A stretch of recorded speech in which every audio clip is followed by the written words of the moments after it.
I do little skits, act stuff out. Some of you guys might know some of my famous ones, like what would you do if Kanto was in my fridge? That one's got over 1 million views. Some of the other ones got over 1 million views. So yeah, it's crazy.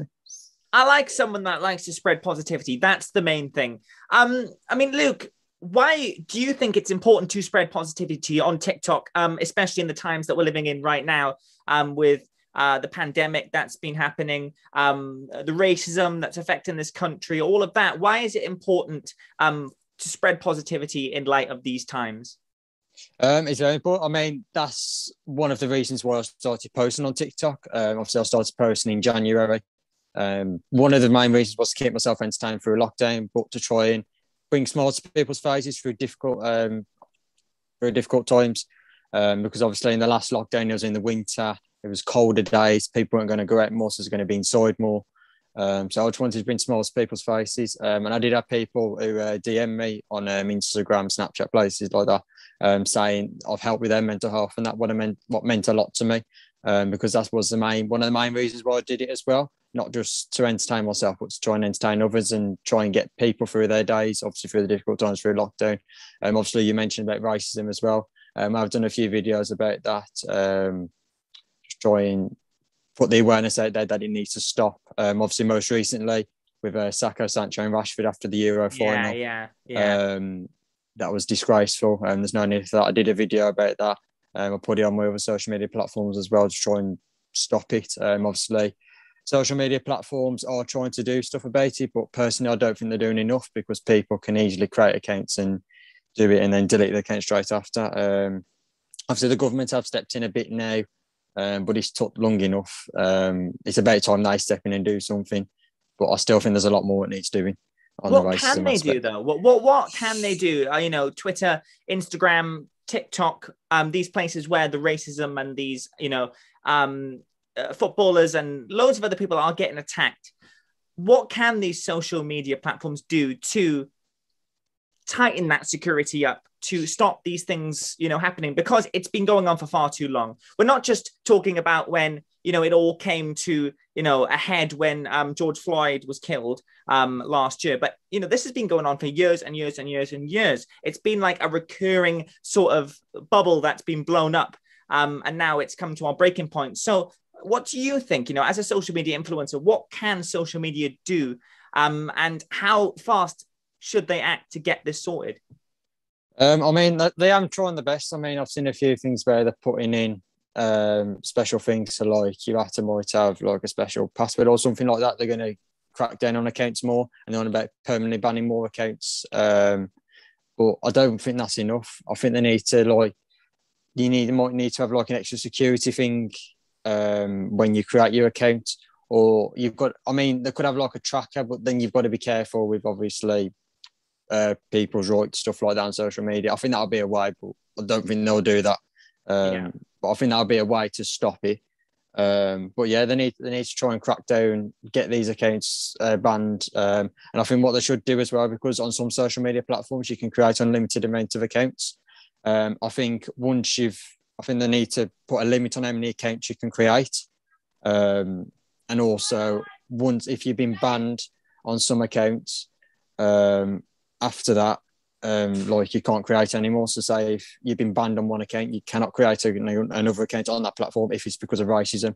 That'll stop certain people doing it as well, because someone can get an account banned and then they can easily create another account under a different name, different user, and they can easily carry on with it. So that's what I think they should do. I 100% agree, mate. Now, Luke, when you first joined TikTok, was there one TikToker or several TikTokers that you checked out before you started, releasing your own content, that really inspired the content that you were going to release prior to joining?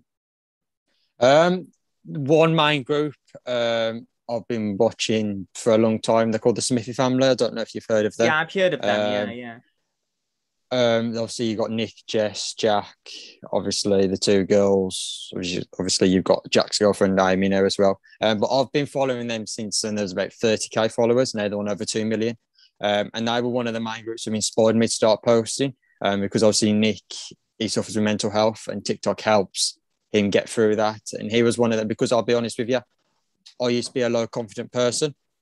before joining TikTok and social media. I used to never thought I'd do a thing like this, like what I'm doing right now with you, being on camera podcast, or going on camera, posting videos.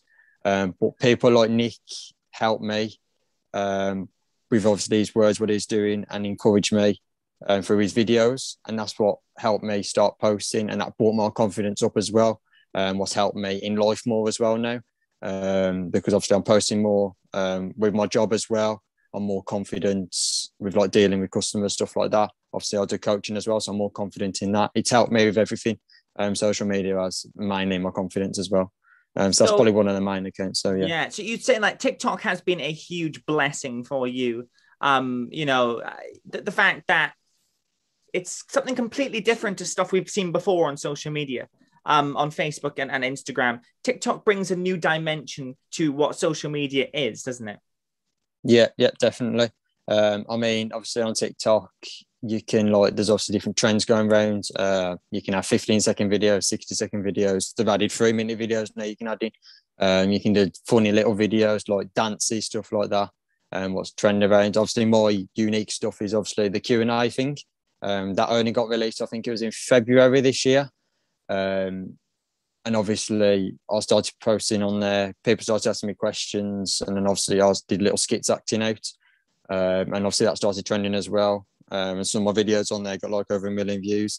And it's completely different to like your Instagram, your Facebook, and that, because I feel like on TikTok you can have a bit more fun with obviously your dancing stuff like that, and you can have smaller videos as well, what can get your views a bit higher as well. Because people are more likely to watch a 15-second video than if you post a 20-minute video on Facebook, if you know what I mean. Because some people might lose engagement in the video on a 20-minute one compared to a 15-second one. They might enjoy it more because it's a quick, short, snappy one, if you know what I mean. I can't tell you how many times I've watched the TikTok short videos. It's about 30 seconds, isn't it? For yeah. video? Yeah. It's flabbergasting, mate, because you can just watch all of that content. And it's the stuff that gets put in that short amount of time is unbelievable, isn't it? Yeah, definitely. I mean, some of the stuff I do, more Q&As, what I act out, they last around about 20 to 30 seconds. Some can last a bit longer if like people ask me to go in a bit more depth in the skit I'm doing. But yeah, little ones like that, it just brings smiles to people's faces for that 15, 20-second period, whatever it is. And there's a lot you can fit in. Obviously, they've added 3-minute videos now. I haven't done a full 3-minute video yet because I feel like from what I've heard of other creators who have done the 3-minute videos, their engagement on them hasn't been as high as if they did the 30-second or 15-second videos for the reasons I said before. But some of the videos I have gone over a minute, some of them. Obviously, some of the dances I do, that can be a bit longer as well. But it just depends what type of video you want to do, really. Well, I love your content. That's one of the reasons I had to have you on the show, because I was just such a fan of what you did and what you're doing as well. And even when you said that you're just doing it to put smiles on people's faces, that's what makes me appreciate it a lot more. Because there are some content creators out there that wouldn't do that. Do you think there are some content creators that have made a huge name for themselves, and you think, wow, okay, that person, you'd think that they're doing that to, lift people's spirits during the lockdown, but they could just be doing it for themselves. Do you believe in that? Yeah, I mean, I do know a few who are like that, who have got a lot more followers than me. I've spoke with a few of them a few times, not about this situation, but I've spoke with them. One, I would say, I've got to be careful what I say because I don't want to take in the wrong way, but I don't know if have you heard of Cal the Dragon? Yeah, I watch his content a lot, yeah. Don't get me wrong, his videos are class and that, but I've heard some of the comments he said to some of his fans. He's threatened some of his fans before. Sometimes I've joined his lives and that's some of the stuff he says is disrespectful. At the end of the day, you respect your fans. If it wasn't for them, you wouldn't be big on social media. It's down to your fans as well, so you've got to respect your fans. I do think he has a big ego. That's not in a bad way at all. No, absolutely not. But I do think sometimes some of the stuff he has said to his fans and some of the stuff I've been told there's just no need for it. I think you need to respect his fans a bit more. But yeah. Speaking of fans, it's interesting you brought that up because part of the success on TikTok is, the content that the content creator releases on a daily, monthly basis. And the other half is, fan support. How important would you say, Luke, that fan support in TikTok is? How important is it? Do you think that a content creator could make it big without their fans, or is it practically impossible? You need the fans to see exactly what you're doing. You need those constant likes. You need to build up that that sort of personality that comes across quite, like the fans think, right, I like this person. I'm going to keep checking their content out. Definitely, yeah. I'm a big believer in fans and fans supporting me. I'll pay them back. If you haven't got your fans, like, you don't get your views. So your content's not getting out there. If it's not for your fans sharing your videos, obviously on TikTok, the more shares you get, the more TikTok will push your video out there to make it go more viral. So if it's not for your fans doing that, your video might only get like a few hundred views. But if your fans constantly keep seeing it, they follow you, they'll keep checking your videos back. It'll build your algorithm up as well, your views, your number of shares. So then TikTok will push it out more. And I am a big believer in fans. I know a lot of creators out there who, don't get me wrong, they do support the fans and enjoy the fans and that. But sometimes, say, fans come up to them and ask for pictures or not, sometimes they just ignore them and that. I'm a big believer. If a fan wants to come to and have a picture of me, I'm happy to have a picture with them. Because if it wasn't for them, I wouldn't be big on there. My name wouldn't be out there, if you know what I mean. So I have a lot of respect for my fans. I do feel like some content creators don't have the same respect as I do at times. It's kind of like that celebrity stigma starting to come over that one person, because if once you make your name on TikTok, you're going to start to get all that attention, and then you're going to have that celebrity label put on you. And there's either, I think me and you can definitely agree on this, there's either one or another way to go about that. Once you have that celebrity label, it's to be a nice celebrity or to be a not so nice celebrity. So it's kind of that yellow brick road. You're going to go down one way to get to Oz, or you're going to go down another way, isn't it? Yeah, definitely. I know a few creators who go down the other side, the opposite side to me. I go down the nice path. I think I do anyway. I think a lot of my fans would agree with me, who have met me. I'm happy to have a chat with them. They'll come up to me, have a picture of me. And whereas some of other creators on here and on other social media platforms as well, I think the celebrity status has got to the head a bit more. And I think that they ignore some of the fans. And I don't like that. I feel like if fans come up to you, you've got to show that respect back to them because they've done a lot for you. And if it wasn't for them, you wouldn't be big on your social media platform. I love that, Luke. Now tell me about your content. Let's go into your content now.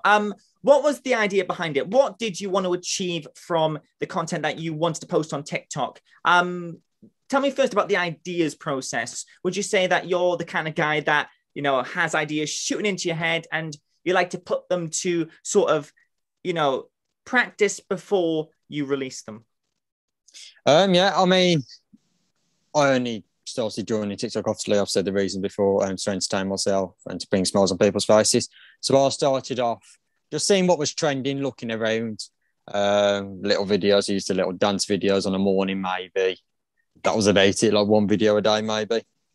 And then the Q&A feature come out, I think it was in February. So that's when I thought, I'll give this a go.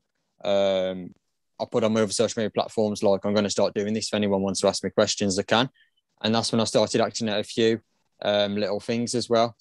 But when I first started, I used to just put them out straight away. But now I'm going back, checking. Sometimes I could take 8 to 10 attempts on one of them because I want to make sure it's perfect. If I've got to do any editing in it, I will. If I want to look, obviously before I post it, I'll look back at it, make sure everything's okay with it. The audio, there's a lot more I've learned going through. Obviously, as the weeks, months have gone down, I've learned a lot more on the editing side as well. So I put a lot more work into my content as well. Obviously, in the morning, I'll do a video as well, just for a laugh. But obviously, that as well, I look the night before. So I plan that out the night before I release it in the morning. Obviously, I do my own merch as well now. So I'll put a video out about that. I'll put a video out on Discord thing as well. I'm started to, for the Euros as well, I've started a bit of a different content as well. I've started to do, like, when the Euros happened, I was doing like Euro predictions. I'm going to continue that with the Premier League as well. So I'll do that the night before. I'll write them all down and then ready on the morning, say, I don't know, a typical Saturday, you have your Premier League games. Oh, on a Friday, for instance, go through the fixtures, put my predictions down, make sure everything's ready, do the video, look back at it, sort it out, ready to drop on the morning on the Saturday, and then on the night I'll do a review. I'll do exactly the same, and I'll do exactly the same for the Sunday and whenever games are. I'm going to look at doing for obviously Champions League as well. Obviously the FA Cup, League Cup as well. I'm only going to do the Premier League for now, I think. I mean, if I did the Championship League 1, League 2 as well, it'd be a lot of work. I mean, a lot of my fans really are mainly Premier League supporters. There is a few, obviously, Championship League 1, League 2 as well. But majority of mine are Premier League, so that's why I think I'll focus on that type of content as well. That's something I'm planning for, obviously, this upcoming season. It's like your own TikTok match of the day. Yeah. I mean, that would be sick. Honestly, I'm a big football fan myself, obviously, and managed to get over the England heartbreak. There we go. And just focus on the Premier League season. It's going to be great. So many exciting things to happen there. Would you say that it's important, or do you like a structure to your work, Luke? Do you like knowing exactly when you want to release a skit? You like sticking to? Do you like putting deadlines on your work, so you know, okay, today I'm going to make sure I release this. Right, tonight I'm going to be planning for the next one. Or are you just to kind of go with the flow guy? I mean, at first I was just going with the flow. Now I put a lot more effort in. I have a bit more of a schedule now, so I'll release a typical trending video in the morning alongside I promote my merch. I do a merch video. I do a Discord one as well. Then if there's, obviously, I'm going to start doing the prediction one as well. So I'll do them on a morning, typically between 8 and 10 a.m. On average. Then sometimes in the day, for instance, on a Thursday or Friday, I'll go recording somewhere. I'll try to stick with a Thursday most weeks now. So I'll go local to me at the minute. I'll just go out in the public, just doing general videos. I'll try and release them as well on an afternoon, once a week, so on a Thursday or a Friday. And then each night I try, if I'm not at work, I try and do round about between 10 and 11 p.m. where I release 3 skit videos, and I'll do 3 direct videos as well. So if people are tagging me and wants me to write the FIFA squad, or they've wanted me to do a comparison, which player do you think's better out of certain ones, I will direct 3 of them as well. On top of, I do an introduction video before that, and then a outro video at the end as well. Also, I've started in the last month, I would say, posting more videos on my YouTube, my Twitter and Instagram as well. Little skit videos like I do on TikTok as well.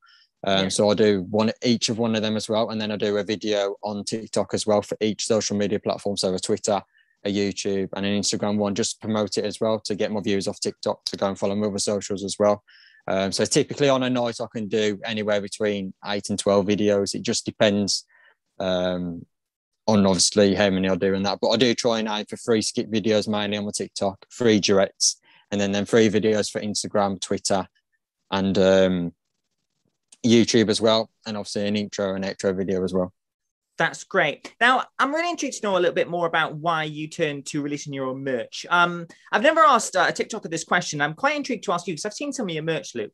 I think it's a great idea. And I've noticed that TikTokers are starting to release their merchandise, whether it's a catchphrase that person might have, whether it's a sort of logo or stuff like that. Why is merch so important? Promotion wise, you thought you'd be getting, on a lot of people's phones, but having merch just adds that new string to your already, experienced bow of TikTok. Yeah, definitely. I mean, I've released my first merch in April. Obviously, I just had my Get Out thing on. A lot of people are asking me, when are you going to release merch? When are you going to release merch? When are you going to release merch? I did speak with other creators as well. who have already released merch, bigger creators than me on other social media platforms. I've spoken to a few on TikTok as well. And they said to me, all of them said to me, yes, release merch whenever you're ready, plan it all out and that, because that will help also boost your name getting out there more as well, because you'll have your own like hoodies, t-shirts as well. People will buy it. Obviously, it'll help with my income as well. But I'm not on here for the money. I'm on here to entertain people. Don't get me wrong, the money's nice and that at the end of the day. But I'm not on here for just the money. Yeah. I'm on here to spread positivity and bring smiles to people's faces, especially with the hard times we're going through the pandemic as well. But yeah, and obviously I've released my second lot of merch a couple of weeks ago now as well. And to be honest, a lot of people who I've spoke with who released their first ever merch drop, they didn't make many sales. And the sales I've made 143 sales since April on my merch. And a lot of big creators who I've spoke with have said that's a lot for your first merch drop. A lot of people who, when they drop their first merch, fails most of the time. So with mine, it's gone pretty well, to be honest, I think personally. And when I spoke with other creators as well, they've said you've done really well. What's another good thing, that people are enjoying my merch as well and they want to buy it. That's what encouraged me to drop my second lot of merch a couple of weeks ago as well. You found your 144th buyer here.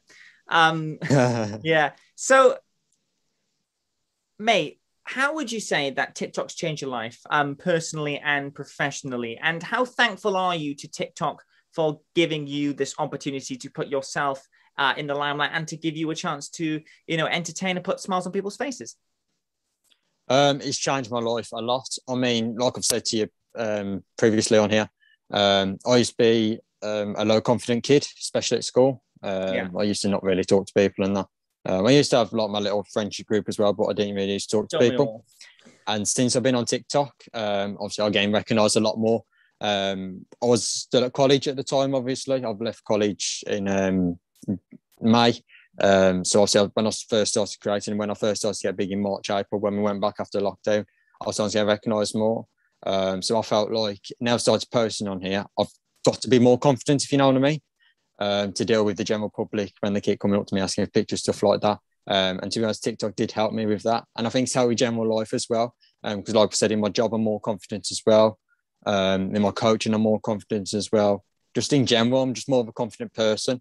And I feel like, obviously, the publicity outside is crazy now. I'm getting stopped all the time. I have people when I'm walking down the streets that beep the horns to me or they wind the windows down shouting, "Get out." I was down Wembley for the Euro final. I did put some videos up on my Instagram. I don't know if you saw. Yeah, I saw it. When people were chanting, "Get out, get out, get out." I would have loved that. It was just crazy. It generally did feel like I was like some celebrity. I don't like to class myself as one. People say you're a TikTok celebrity, and that I don't like to class myself as one. You don't like to class yourself, but you might have to realise that you are. Yeah. I suppose I technically am, but yeah, now, it's crazy.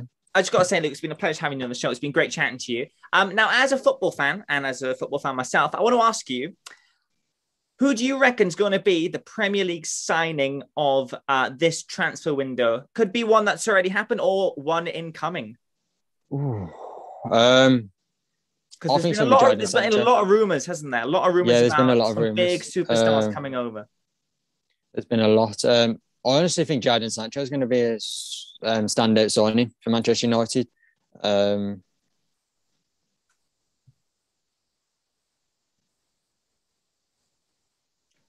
do think he's going to be a standout signing. I mean, United have got him. They want to bring Varane in as well. Yeah. It's just crazy. But I do think Sancho's going to be a standout signing. And I think if United can get that sorted with Varane as well, I reckon they'll be title contenders. And there's also the rumour buzz about Jack Grealish and Harry Kane moving to Man City and a certain Erling Haaland moving to Chelsea. That is all in the rumour mill. That's some big signings. It will be a very competitive season. But first, I've got to get you are a prediction king, Luke. I'm going to throw it out. Who will be crowned Premier League champions in May next year? A lot of people have asked me this. I personally think Chelsea will this year. A lot of people say, no, it's going to be City again because they're squad depth. Yeah, City are going to be up there, but I think Chelsea. I think the way Tuchel's transformed that team, When he come in after Lampard departed, he transformed that team. Players like your Chilwells and that. Obviously, even Rudiger. Kante transformed a lot. Rudiger. He won the Champions League with them as well, to beat Manchester City in the final as well. Everyone expected City to win that Champions League. Yeah, as a Chelsea fan, I knew exactly what was going to happen. I think if they get Haaland, that's a scary lineup right there. Yeah. And finally, Luke, if there's one TikToker that you love watching apart from, your own content, who would you say? There's a lot out there. But you can only choose one. If I only can choose one, I've already mentioned them, probably the Smithy family, because they were the ones who first caught my eye, really. And with how Nick has explained, so that was just an ordinary family, just great positivity. Obviously, I don't know if you've seen what's recently happened to them with their house being burnt down. That's just disgusting, and that just shows you what the world can be like on social media on the negative side. At times, no one wants that anything like that to happen to anyone. But it just shows how people can become really obsessed with you like that. And there's sick and twisted people out there. Don't get me wrong, I do have hate on here sometimes. I've hated some through some of the comments and that. And I just think that, there's no need for that. What goes through people's heads to put some of that. But I just let it go over my head and that. But for what happened to the Smithy family, that's just a different level. There's no need for that. And I hope them two people who did do it do get found out. Yeah.